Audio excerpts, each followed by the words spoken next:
U.S. President-elect Donald Trump is intensifying his threats around tariffs. Trump posted this statement online saying, "I am today announcing that I will create the External Revenue Service to collect our tariffs, duties, and all revenue that come from foreign sources. We'll begin charging those that make money off of us with trade, and they will start paying, finally, their fair share." January 20th, 2025 will be the birth date of the External Revenue Service. All right, the CBC's Katie Simpson joins us now from Washington. So the ERS, we all know about the IRS. Katie, I mean, what do we know about what Trump is talking about? To be very frank, David, not a lot. So we did reach out to the Trump campaign, the Trump transition team, to get some sort of clarity around what this all means. And a lot of people in the United States are sort of scratching their heads at this moment. Does he want to create a new agency? Does that require the help of Congress? What exactly is this going to do? Is this going to change how tariffs are collected? We don't have any sort of clarity on that, but you know what we do have clarity on? It is, again, Donald Trump really reinforcing the fact that he is committed to tariffs, and that is something that officials in Canada are deeply concerned about. Remember, when Donald Trump has vowed on social media that when he takes office, he will impose 25% tariffs on Canada and Mexico, should there not be improvements to border security to stop the flow of illegal drugs into the United States, as well as the flow of illegal immigration. Canada has presented its plan to the United States about hardening the border and making it more secure. But at this point, again, it's unclear whether that has registered. One thing, though, that sort of puts Donald Trump's comments into context is something that Steve Bannon said today. Steve Bannon is a former White House advisor. He is not technically involved in the Trump administration, but he talked about sort of what the conversations are like in Trump's orbit about what it is they like about tariffs and what the mentality is going forward. I would love to see an executive order that set up an external revenue service, that we wouldn't just look at tariffs, but because tariffs paid for everything up until the early 20th century, but you wouldn't just look at tariffs, you look at everything about how you can charge fees, essentially, whether that's on investment, whether that's on other things of access to this country. We shouldn't let foreigners have access to this market and to the American people and American citizens for free.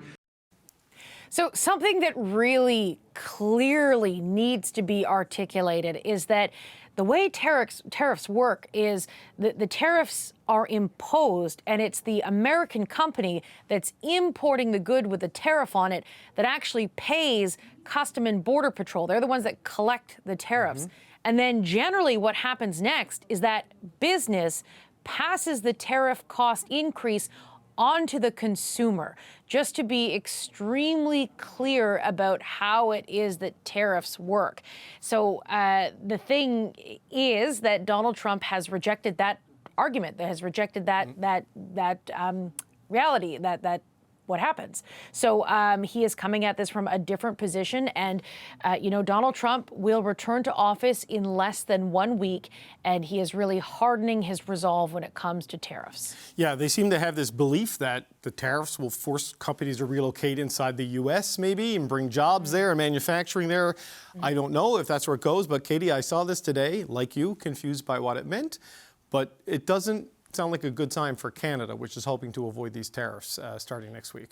No, and the big, huge charm offensive or sort of bargaining sort of session is underway.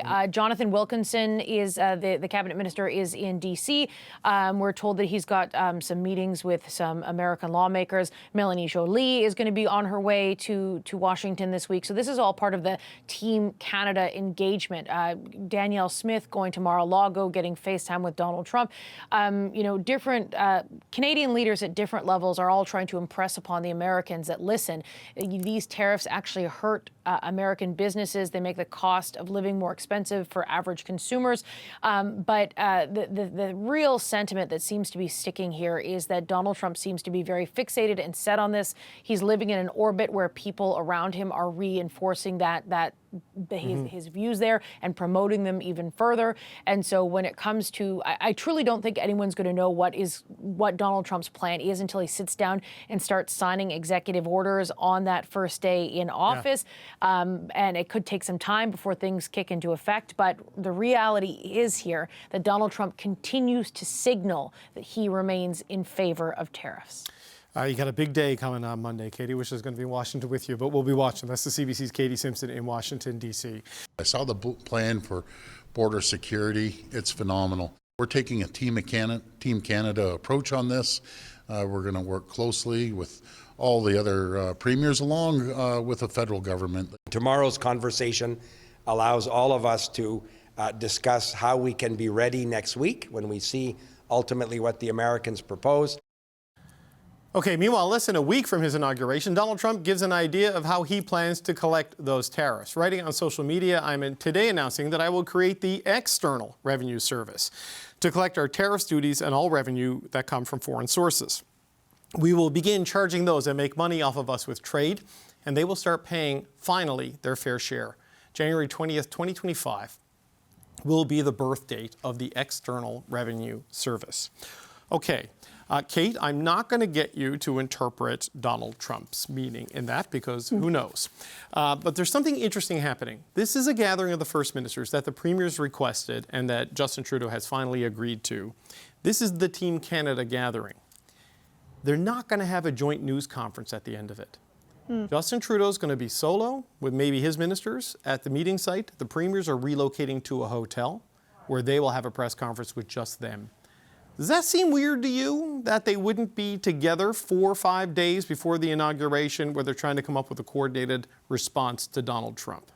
I do not think that it's odd only when you consider that the ostensible captain of Team Canada quit the job last week. And I think that Canadians are right to be pretty skeptical about the efficacy of these meetings and not at all surprised to hear different messages from different premiers concerned about their different constituencies because the one person whose responsibility it was to present that united front and that united approach left the job. And so I put the blame squarely at Justin Trudeau's feet in terms of leaving us with an empty negotiating chair. When the new administration comes in, David, who are they going to be dealing with? Are they going to be dealing with Justin Trudeau? Probably not. They know he's a lame duck prime minister. Are they going to look at whatever Chrystia Freeland is saying about tariffs? Because presumably she would be bringing in that policy should she become the leader in a couple months' time. So I think that it sends a huge signal of confusion to the incoming administration. And I don't think Canadians should be should have a ton of faith in the efficacy of more meetings when we have an empty negotiating chair when it comes time to discuss these tariffs. Okay, look, I take your point on the political issues facing this government with what has happened and with the resignation. But, you know, Emily, he's still the prime minister. They're still the federal government. They're still have executive authority to deal with these things. And if the goal is to send a message to Canadians that everybody's together, the premier's deciding to relocate to a separate location when the plan was for 15 chairs for a joint news conference, it just highlights all the fissures that people are worried exist. Exactly. So I'm actually worried about what's going to happen next because there is such a gap in terms of our ability to be coordinated that is so apparent that obviously we can be played in that. I think it's important. Obviously, I'm stating the obvious, but for whoever's left in federal government and for the provinces to actually be aligned together. But I think there's two things that we often don't necessarily maybe state as much. First of all, is that there's absolutely a role for people in Canada to respond to this that isn't just looking to our leaders in office. It's absolutely something that involves a board of trades. It involves civil society in so many different ways. We need to look at that. And then second thing we need to be looking at is that what Donald Trump is saying is not just about us. And I think it's something that's really hard for us to do right now in Canada, but it's actually not about us. It's about Donald Trump threatening a NATO country. It's about Donald Trump threatening international law. And there's a lot of other international players who are involved in this. And I For one, I'm worried about the fact that we are treating our response to the United States by only speaking to the Americans rather than speaking to everybody else who's also concerned about Donald Trump and what he's saying, and trying to coordinate an international response to that. That is what Canada can do that the Americans are really not as good as, is to not isolate ourselves and actually, be able to speak with the rest of the world without being just aggressive. And so we need to be doing better at that. And the fact that the Canada-US relationship is only being seen as something that we can solve by speaking only to Americans, to me, that is our biggest blind spot right now, strategically speaking. No, look, Francois, there's no question it's Donald Trump versus the world on a lot of these things, right? When you're talking about military force in Greenland, it is a thing. But when Dominic LeBlanc bowed out, all the premiers talked about how great it was because you needed stability in this key job and being the lead guy on dealing with Canada-US. They wanted this. They were demanding the meeting. Let's get together. Let's hash it all out. It seems like you're potentially undermining whatever unity comes out of it by making this deliberate choice. Right? Like, I get that this prime minister is gone soon. He's got a best before date that is ticking down fast, and very likely this government, unless something massively changes. But in this moment in time, dealing with Trump and the tariff threats, why wouldn't you asked for the meeting, why wouldn't you stay there and do the press conference? It just seems to send a very strange message. It does, and at the same time, I was trying to understand why they would do that, and maybe because they want the focus and the spotlight on the message that will come out. I still have a little hope that maybe both messages will be pretty close to be the same, but they don't want the messenger to be a disturbance toward the message that they want to convey tomorrow. That bit that you showed previously on Dominic LeBlanc with Doug Ford kinds of give me that little hope that, maybe the feds will surprise the premiers tomorrow. And I do hope so. I do hope that they use the past weeks to get ready. But at the same time, you're so right on the fact that it is Donald Trump versus the world. The elephant in the room is not Canada, guys. Of course, it's going to hurt us hard. And that ERS thing that he's talking about, but he's thinking more China. He doesn't verbalize it. I don't know, 51st state, economic coercion. I mean, like he's thinking about it, right? Like he's holding multiple ideas in his head, and we're one of them, right? Oh, definitely. I'm not saying we're not. And sometimes it's kind of diversion, but it's the introduction of his new measures. But of course, there are countries that are really benefiting from the Americans buying largely from made in China, or it comes from the back door, and so on and so forth. So we'll want to rebalance things, but at the same time, he'll have to realize that a lot of things he's buying is companies, is public benefiting from it, buying from made in Canada. They get it at a cheaper price, value of our dollar, right. The cost of things, and so on. So it's not as simple as he wants to make it sound, and we have to stop looking like turkeys with heads going pretty much everywhere, and get affiliated with others that will be probably hit as badly as we will next Monday. Like Jonathan, I agree that you probably need to start working with like-minded countries, but you can't even work with like-minded first ministers if you're not even going to have a press conference together tomorrow. I mean, they're not going to sit together at the end of it, which is strange. I mean, what do you think needs to come out of this whole thing then for it to matter in terms of responding to what's happening in the U.S.? I mean, it started with, I believe, Danielle Smith, David Eby are not even going to be there in person. They're going to be virtual. Yes, that's right. Already we're going to have this family picture with everybody at the end together. It was already awkward that they had demanded this meeting and they couldn't find the time to be back in Ottawa for the meeting. So, of course, listen, this is the reality of Canada. We're not going to have 13 premiers and a prime minister all on the same page. But I think this notion that there's an absent federal government, they haven't done anything. Since Trump got elected, they have crossed their arms, been busy with their own stuff, and haven't done anything. Well, Doug Ford, conservative premier, kind of said that that's not true. In fact, phenomenal, I think was the word he said. So I know he loves those types of words. But, I mean, he said the plan was phenomenal. He was, very complimentary. The bromance has started. In the meantime, it's as if some other prime minister Pierre Poilievre or another conservative prime minister, had they been there at the time, wouldn't have gone to Mar-a-Lago 3 days after Trump posted on Truth Social? No, they would have done exactly that, or at least I hope so. Okay? They wouldn't have dispatched ministers, had conversations quietly behind the scenes. You don't negotiate all this stuff and have the brawl in public. It's great to have Jean Chrétien and Stephen Harper coming out and criticizing Donald Trump. There are ways to do good cop, bad cop. There are ways to be strategic about it. It does make sense for Danielle Smith to be at Mar-a-Lago. I don't know about Kevin O'Leary, but it does make sense for her to be there. Even Elon Musk might have apartments there. I don't know. It does make sense for Doug Ford to be on Fox News. But by the way, Justin Trudeau was on CNN and MSNBC because they're the right audiences for him. The meetings he had last week, he didn't just make a couple of media hits. He was meeting with business leaders, associations. That's exactly what they should be doing. And by the way, that's what they've been doing for the last 2 months. And yes, this is not the ideal situation. Anybody who would say otherwise is missing the plot. But it's not like they've sat there and crossed their arms for the last 2 months. And they've done, I think, what any Canadian prime minister or responsible prime minister would have done. And they're getting everyone together. Let's see what comes of it. I don't know if I'm as optimistic as Françoise. I would like to be.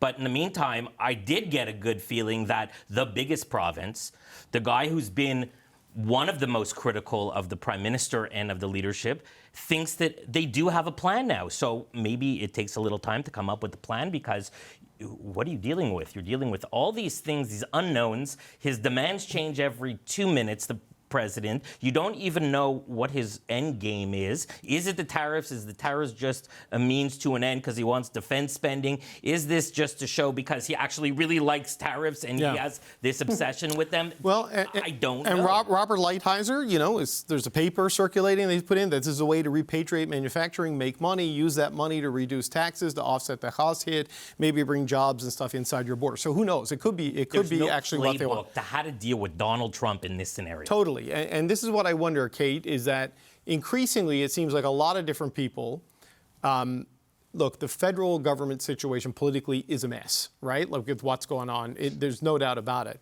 But rather than sort of stabilizing it, there seems to be people using that chaos as a ladder to climb and advance their own political agendas, right? And it feels like carving off the premiers from the prime minister tomorrow in what should be the meeting of Canada's first ministers fits right into that, as they're all going to use that for their own individual agendas. The premiers have clearly calculated that the prime minister is either toxic or ineffective or both.